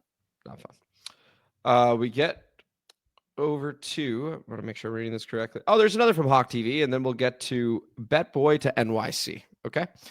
So Hawk TV. Yeah, that's what I was. Anyway. If the Eagles win the Super Bowl, this is Hawk TV here. If the Eagles win the Super Bowl, blame the New York Giants and the current culture for not valuing top flight running backs. Yeah. By the way, if the Eagles do win the Super Bowl, I think Joe Shane, everyone hates him in New York, should get sent a ring. I mean, it is crazy how well Saquon is doing over here. They are not in this position without him. Saquon sent a picture of his ring to Joe Shane. He doesn't get to touch it. No, it's an Eagles ring. It's not a Giants ring. He doesn't. No, fuck that. He might appreciate that shit. You don't want to know. You can do fake diamonds if you want. You might pawn that bitch off. You don't deserve that. You don't deserve the cash. You would pawn it off. That shit. No. Look, the Saquon. This is something that I think me and you. I don't know if me and you have had like this knockout drag out arguments about it. I know I've had it with other people, which is that I thought that the undervaluation of running backs had gone too far. I thought the pendulum had swung entirely too far one way. I agree with you. We had never had this conversation, but I agree with you. Yeah. To me, the next position to do it is going to be receiver. Yes, I think you're going to start seeing receiver. Receiver's going to be one of those positions where everybody looks at and like, you know how many rookies are like crossing the 1,000-yard mark or some shit? I ain't fucking paying you this shit. Like, I think that's the next position that's end up going to be like that. But I just think overall, what people need to get through their heads, talent is talent. And like, if you put talent in the right situations, you're going to pay them fairly because they're going to win you fucking games. That's all I care about. Yeah. I mean, the Saquon Barkley thing, I had a number of conversations with any number of folks. Being a fan of Penn State football, getting to see him, and you're just like, this guy is so different from anybody else that you see at this level. Heck, at the next one, being the NFL. And he's drafted as high as he is. And then you put him behind that offensive line. It wasn't not going to work. Like, it's incredible. I don't know about the 2,000 yards, people projecting that. No one did. But he's been nothing short of spectacular. Completely agree on talent is talent. Go over to Bet Boy to NYC. I didn't find your channel. Oh my gosh, I can't speak today, kid. I did not find your channel until really late in the season. But I really enjoyed your show, fellas. I just got my season tickets for next year, and I'm super excited about our future. I'll be along for the ride with you guys. Left hand up. Appreciate that, Bet Boy to NYC. Go ahead, kid. Hell yeah, son. Hell yeah. Love it. Love it. Appreciate you finding us. Appreciate you rocking with us moving forward. Yeah, appreciate that. And enjoy the season tickets. Should be awesome. The Nathan Perry. Shout out. And shout out Ref the District. As always, like and subscribe to them. There are lots of off-season topics to go through. It's a shame we have to start already. What do AP and DQ have to do to prevent this season from being the outlier? We've seen fluke seasons firsthand, 2012. And there's outside examples showing just how hard it is to have repeated success, even with the stud QB, Cincinnati. We all have this idea that this will be the worst roster and the team can only improve from here. Being one game away from the Super Bowl does not mean making it there is the only improvement. It just means success is hard to come by. It's a really good comment, in my opinion, K-Dot. Your reaction to it, then I'll react. Detroit was better than us. Detroit might have even been better than Philadelphia in some aspects. They got hurt at the wrong time. They're not there, and now they lost both of their coordinators. Is their window closed? We don't fucking know. Shit happens. So, like, the how does we not make this season the outlier? I think it's what you hear Dan Quinn and some of these guys talk about is some that me and you were kind of talking about with the Bobby Wagner thing. The most important thing is to get better. It's above all other things. Get better. And get better in the right way. It's trust that process. No one is above reproach in the sense of in the realm of getting better. You got to have that sort of mentality. That does not mean you got to be like heartless in the like Bill Belichick sense of things, but you have to constantly be looking at every which way, shape, or form. We have to get better. That's why I love when you hear Dan Quinn after that season, when that game's over, and you see him sad because he knows this locker room's not going to be the same next year. That's what I want to see. That's the heartbreak that I'm looking for. It's the heartbreak in the sense of like some people are going to come and go, but some of the most successful companies, you get the best talent, you fucking bring them into the fold. Some people, you've run your course with them. They got to go. You just got to keep getting better. Do not rest on any laurels. Do not think you're ever one piece away. You're never one piece away. You're never one piece away. Unless it's quarterback. You're never one piece away. Yeah, that's a good point. And it's funny. I also thought of Bobby Wagner, but from the other perspective of how do we prevent this from being an outlier? It is solidifying the culture. I don't know that it's set in just 1 year. And so I think as I think more about it, it's like, okay, well, to prevent that, I want the leaders on both sides of the ball there. Does it mean Bobby's role stays the same? Not necessarily, but from the leadership standpoint, it absolutely does. And he can help Dominique Hampton. He can help Jordan McGee. He can help Dre Greenlaw if we bring him in as well. And he can still play second team All-Pro, K-Dot. Second team All-Pro. I love that in real time you sold yourself on a better thing than you had last. You feel so much more confident in it. I had you shook, you son of a bitch. You've been sitting there stewing. Is there another way to look at this? Is there another way? No, listen. I will always be objective and fair with a touch of subjectivity. All right? That's what I do. And what I did was I sat in it for 20 minutes. I'll sit more after this. And I went, you know what? We need Bobby. I've decided. I think that's your strongest argument you just put together just now. That's good. Good job. Yeah, it's a good argument. And so, yeah, let that be a lesson for all of you. Sit and think, react, double down. We go to Big Papa Grizzly. Shout out. 25-40 mark. You can't beat the opponent, yourself, and the refs. The refs are not the entire reason, but it does make it look like someone out there said, not today, rookie. K-Dot, your reaction. Did you see James Cook on that podcast when they asked him about the refs? Yes. He handled it really well. That's the way I feel about it, man. I'm fucking up. Like, I will tell you this. Going forward, I see Sean Hockley.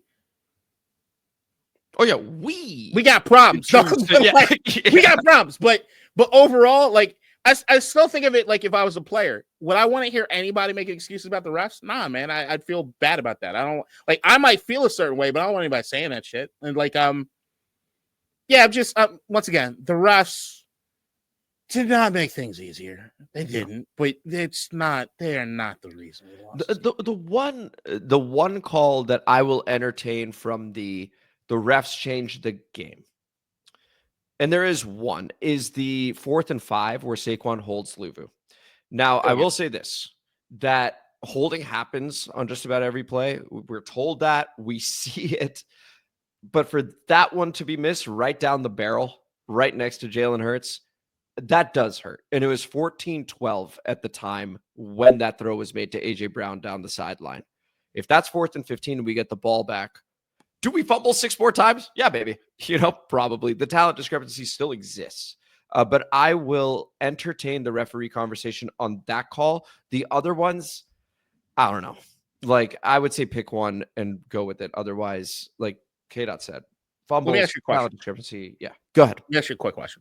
This is not saying that this was the case here. I'm just this thought exercise, okay? Sure. When the refs are, so like you take, for instance, a situation happens like our game. in which we look at it, we were on the losing side. We think a lot of the calls did not go our way. Some were just absolutely outright. You saw they didn't go our fucking way. But because the other team won, the other team and their fans are not looking back at the game and looking at any calls that might have not gone their way and gone our way. Right. So there always seems as though after a game like this, there's a blank, or there's like a hole of no one's looking for the calls that maybe were called for Philadelphia. It could have been worse, right? Right. Like, Philly actually had a number of calls that were missed for them. Yeah, sure. Well, no. I'm saying the exact opposite. I'm saying, are there situations where we got calls that Philadelphia should have gotten? Oh yeah, I don't think anybody. That's what I'm saying. I think I maybe just didn't word it properly. But yeah, that like Philly could have been gypped on some calls, like that they right that we actually got some favorable calls, but we don't look at it. That's why I went when you said that. What about? It's just a thought exercise. Like it's just like I'm looking at that. I'm like, that's why I don't like complaining about the refs, because like here's what I'm not doing. I'm watching the all 22, looking to see what's what. What I'm not doing, I don't have a little notepad looking at every call that I think is missed or not missed, because I literally think I could pull something out of my ass on every single one of these plays. Sure, I really could. So like, I don't like playing that game. I don't like playing that game. Yeah, and I think we do a pretty good job here of like not playing that game. I think the only time we ever got upset with the refs was like was it a 2-point conversion, or it was like a 4th and goal or something? Curtis Samuel gets barged into against the Giants. Do you remember that? Like that was so clear, where it was like, it's the end of the game. Ref, how is there not a flag there? What was that pass interference that didn't be called in this game? Now I'm thinking about it. Like we got another for Big Papa. So let's go ahead and go to Big Papa. Big Papa goes at the 1 hour, 4 minute mark. And Big Papa, once again, shout out for listening to the whole thing. Darling, appreciate that. I want to thank both of you for making this season just a little more special with your top-notch podcast work. Oh. This season was truly amazing to witness, and the future of this team is bright. So bright, we're going to have to wear shades. Being able to share it all with this community of fans and haters alike, just joking, Coach, has helped to cement this in my memory. So thank you again. I appreciate what you both do, and we'll tune in as we prepare for next season. Thoroughly appreciate that comment from you, Big Papa.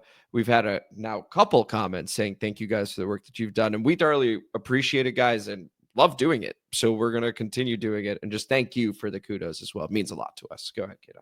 Thoroughly appreciate it. I don't know. Somebody didn't remember correct.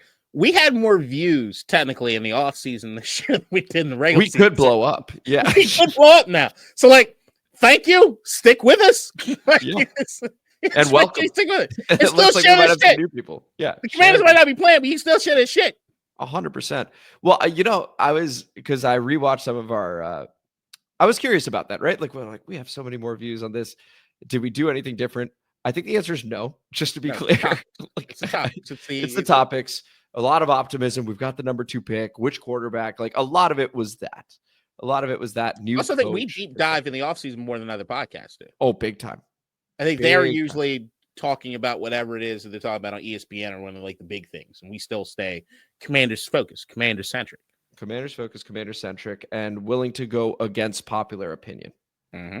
Right. So like, for example, I was writing popular opinion on Ben Johnson. I was like, I want the young guy. And you were like, I don't know. Like, you were like, what about a guy like Raheem Morris or Dan Quinn? Sure enough, it's Dan Quinn. And on the flip side, I was like, and this could age terribly still, but so far, so good. I was like, I don't see the hype on Caleb Williams. I just don't. Yeah, you didn't. Yeah, I did. Went number 4, said we're going to get dislikes on this video. Number 4 QB out of the other guys. So far, so good. It could change, but like, we go against popular opinion at times. It does happen. I like most normal people love Mina Kimes. You fucking hate her guts, stuff like that. I like Mina Kimes. It was just a bad take. She said, for anyone that didn't know, and everyone knows, that Dan Quinn was going to potentially be on the hot seat if the season didn't go well. And Josh Harris is a patient owner historically, so it just didn't make sense to me. That's it. Fight the patriarchy. Yeah, actually do fight that. We go to Earl Bruce. Shout out Earl Bruce. You two have a great show. You are my favorite Commanders content creators. Aww. Chef AP is about to get into free agency and then the draft. Who will we land? Who will we draft and how will they impact the team? Will the roster improve? All questions will be answered in time. Earl, appreciate you. Appreciate you pushing us also. There have been a number of times Earl's been like, please collab with people. We've yet to do so outside of Nathan. So we will collab with people. That is a promise. So we've got the deep dive on my end on the history of the franchise. And we're going to collab with some people as well. Thank you for always listening to us. I'll keep trying to bring the funny. Ha-has. And the all 22 and the graphics. Well, I'm done with all 22. Show. Woo! It's done. You are having a great day. I'll leave it at that. A phenomenal day. I get to cancel my NFL Pro subscription. Thank you, Jesus. Blood clot goes. Hell of a season. I appreciate everything they've done to this point. So much fun. I'm excited to see what Adam Peters cooks up this offseason. We have third highest cap and a lot of one-year contracts ending. K-Dot, would you mind pulling up the list of free agents on our end one more time, please? Because Blood Clot has mentioned a lot of one-year contracts ending. Yeah, not all of these are 1 year, but a whole lot of them are. That is a lot of names. That is a lot of names, and it's more names than most teams are currently going to be suffering through this offseason. If you had to pick 3 on this list to bring back, who would it be? Well, obviously Bobby. And yeah, the other 2 would be probably okay. You know what? It would probably be the top 3, honestly. It would probably be Bobby, Marcus, Jeremy.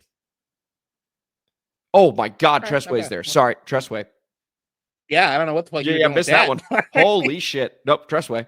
And I guess Jeremy. So it'd be Bobby, Jeremy, and Tressway. I like Mariota, just like, again, consistency when he came off the bench. I thought he did really well. Yeah. And I think he and Jayden have a nice connection. Those would be the 3 I bring back. What about you? If I had to pick 3, just based on like what I'm seeing in free agency too, probably Chin, Way, probably Igbenogany. Okay, so you're leaving out Wagner and Ertz. I also left out Ertz. If we're just doing 3, if it's just 3, like I want more than those 3. But like if I had to prioritize those 3, I look at depth. I look at guys that have shown that they have some flashes of something and like where we can upgrade. Also, I look at some of the other positions. I'm like, while I'd love that leadership, I also want to see some of the young guys kind of step into this. I love Marcus Mariota. I like Sam Hartman's face more. And then beyond that, Sam's sticking around. He got signed to the futures contract. I don't know. Maybe he can be number 2. It's number 1 in my heart. And then Noah Igbenogany, I loved what he was doing from there. But like I said, even with that, I want him to be a backup for Sanders still in the slot. But I think that's so important. Oh, because everything else on DB. By the way, real quick, and we'll talk about this more in depth another time. I was thinking about what you said about Marshawn Lattimore and him not necessarily being a fit over here. And I was like, I think I'm premature. I think so too, because I think that especially at that position, you kind of need someone that's a bit different, that brings a different attitude and energy. And I also think he probably was banged up.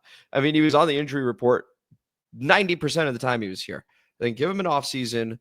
Let's see how he progresses. But I think he's going to be great. I do think he's going to be great. And I love his mindset, honestly. I know it doesn't necessarily fit with what we're used to, the bit more quiet, hardworking. Like, he's a bit louder. He's going to get in your face. When things aren't going well, he's going to get in your face. But I think you kind of need that, especially on defense when you're getting to the next level with a talent like him. That's my thought. I just think the only thing that I was not giving him, once again, it was coming off that game, and I didn't like what I saw, at least in the media. Yeah, it's absolutely more emotional than anything. You ever see the movie Saving Private Ryan? No, of course not. God damn you. All right, I'll use another analogy. Showing up to summer camp in the last 2 weeks. It's like everybody else has already formed the brotherhood. Now you're here, and they want to bring you in the fold, but you still feel a little awkward. Then on top of that, you couldn't even be around everybody the way you wanted to because you were fucking hurt. So, like, you're just really late to the fucking party. We have no idea if you're a fit just because you haven't had an opportunity to fit in. So, like, there is a part of that I'm like, okay, there's a reason he says that. But then there's also the game, the Lions game, where it is that he was pointing to Sanders Still's nameplate and is like, yeah. Like, if I saw maybe more of those moments, I'd feel better about it. But he didn't have an opportunity to have that many of those moments. So, like, I was being unfair. Okay, fair enough. Fair enough. But once again, Phil, you convinced me it was a bad move. Well, okay, and on that topic, I had convinced you, just to be clear, on that as well. Man, we're going well. No after the pod, by the way. We're at Yeah, fuck that. But what I had convinced you of is that let's not make a move at all. It wasn't a Marshawn Lattimore specific thing. Just it's not him. It's not against it was a, do we really need to make a move when this is year one of the recalibration? Let's see what we have. Because we see historically in the NBA, for example, even in the NFL, you can get a bit premature with a move. And it looks like maybe this happened. But I just want to be clear on what that context is. It wasn't anti-Marshawn. It was anti-trade. It's what it stood for. Yes. It's that part. Expectations changed the moment we did that. It's akin to me coming in here and yelling about us not going on a fourth down at certain parts of the season because, like, that's not who we are. We got to go for it. The Marshawn Lattimore thing felt like we didn't do anything else like this. Why would we do this? Right. We're 7-2, and I think the GM, honestly, I think Adam Peters was like, hey, how far? And if that's the case, it's the one thing I didn't like.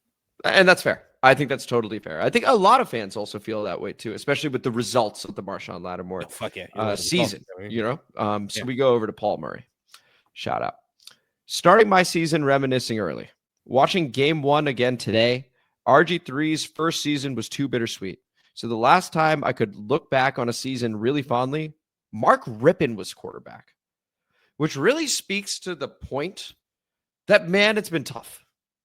Like, it has truly been difficult. Some people, I think, would maybe look back fondly on a Kirk Cousins season, but that because he would, return and he would be healthy and put up great numbers, and had, honestly, like, relative to what we had, good quarterback play, very good quarterback play. But I mean, Mark Rippon being the Super Bowl winner, like, I know why you're laughing there, but it just speaks to the state of the franchise. So now Jayden enters this offseason. He's healthy. He'll be winning Offensive Rookie of the Year in a week over here at NFL Honors. Exciting times. Truly exciting times.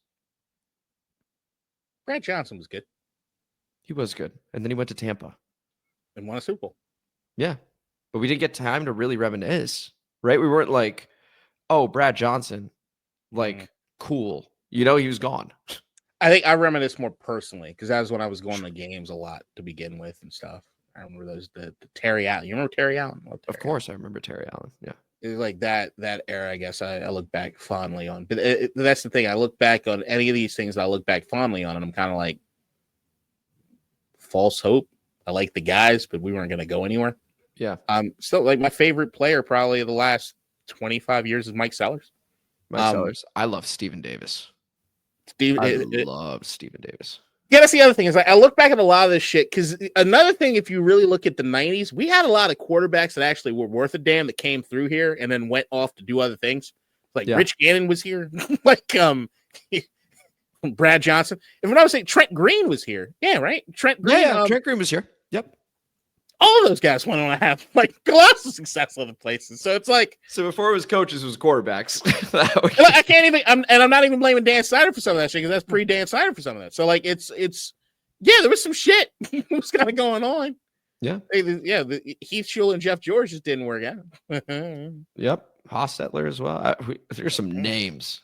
Actually, Paul was saying, I was saying, hey, you should come on sometime. He was the guy who did the original intro music. And he was like, yes, but on one condition, the episode needs to be, those like S tier, A tier, B tier, C tier, etc. Yeah. We do that for the quarterbacks in our lifetime here. He's He's like, that's the only way I'm coming on. And I was like, that's a great episode idea. Yeah. So we're going to reveal ours and then we're going to debate. Like, that's what we're going to do. Love it. Yeah. So stay tuned for that one. Patrick Ramsey, baby. S tier all. I know. I was going to say people are going to have their own. Tulane. We go to Brandon Camper. Shout out. Eagles bust y'all ass. Laughing emojis, stuff like that. Once again, hope you guys lose by 1 million. But hey, fair game. You guys won. It is what it is. Okay, reaction. I'm not even joking right now. This is dead serious. When I talk about the failures of Philadelphia fans, from a moral and just like judgment or just who they stand for as far as who they are. And you look at literally what was happening after you won the game. Somebody died. Yeah, another guy was shooting shit. Yep, I just saw the video that released yesterday of somebody trying to fight Wale. Like the guys taking beanies off of people's head and all kinds of shit. Look, man, y'all are fucking menace. That's why nobody roots for you. And I know you like that shit. But there is something wrong with you guys. Like, there's legitimately something wrong with you. Correct. It's not the city of Philadelphia so much as it's people being unruly and applying no rules whatsoever. You even see cops doing this shit to people. It's just a lawless city and society over there. And it's insane. Did you see the video of the white I saw the one this morning, the white chick dropping N-bombs like left, right. No, like, I did not see that one. That's what I'm saying. You guys are a racist piece of shit city. You things you have going for you. The roots are awesome. I love Freeway. Beanie Siegel. Beyond that shit. Fuck out of here, man. Like, y'all are trash in a lot of ways. And I know you get like, I love Bradley Cooper. I love Abbott Elementary. I love It's Always Sunny in Philadelphia. Reason I really like It's Always Sunny in Philadelphia, as I've said on the pod, it's a pure reflection of how shitty you are. Yeah, it's not satirical. It's real. Right? It's just who you are. It's just, look, man, I respect that you guys at least know. No, I don't even know if that's, maybe you guys do. I don't know what it's like to be a Philadelphian. I like being in your city. There is a sort of like rough and tumble, we don't give a shit, like sort of attitude that I kind of appreciate. I kind of appreciate being on the brunt of your fucking jokes, whatever. Because I don't take you guys seriously. I can't take you guys seriously. I just think you all need therapy. We go to Birds Sixers. Oh, God damn it. With 2 comments, and we'll conclude with Earl Bruce. The first comment, and it has a thumbs up, probably from Brandon Camper. A ton of the like side, laughing emojis, so not the straight laughing emoji. So 4 of those, 4 bird emojis. Oh, I really like this one. Looks like KDOT is full of humble pie. 2 more bird emojis. But there is another comment, which I think you'll enjoy. I know I enjoyed. Here's the other one. This is from Bird Sixers. I ain't gonna lie. I was weak when KDOT said, fuck that marriage. 2 laughing emojis. So see, humor breaks through enemy lines so easily. I remember laughing quite a bit when you said that too. And I was married. Fuck that marriage. Look, I appreciate it. But look, I got a lot of like some of the closest friends I have in this world are Eagles fans. And I tell them the same thing I'm telling all you guys in this fucking podcast. I might love you to fucking death. I will tell you, I don't like you right now. I horrendously dislike you right now. And you fucking need help. I appreciate you laughing at the joke. I appreciate we might have a fan of you. I want to hear your shit. Even Coach Lovebar got love. I just colossally dislike you right now. Yeah, no, that's fair. That's where I'm at too. Got a lot of Eagles fans that are friends. Good people. Good, upstanding citizens in society. And a lot of motherfuckers kept their mouths shut. But when the fucking birds come on TV, it's like an airborne virus that just hits all of them. And who are you? We conclude. You ever see Silver Linings Playbook? Yes. You remember when Jennifer Lawrence's character is yelling at De Niro? I feel like about a couple times, but he was blaming Bradley Cooper for every time that she was dragging him off. Yes, the Eagles were losing. Yes. And it ended up not being the case. Right.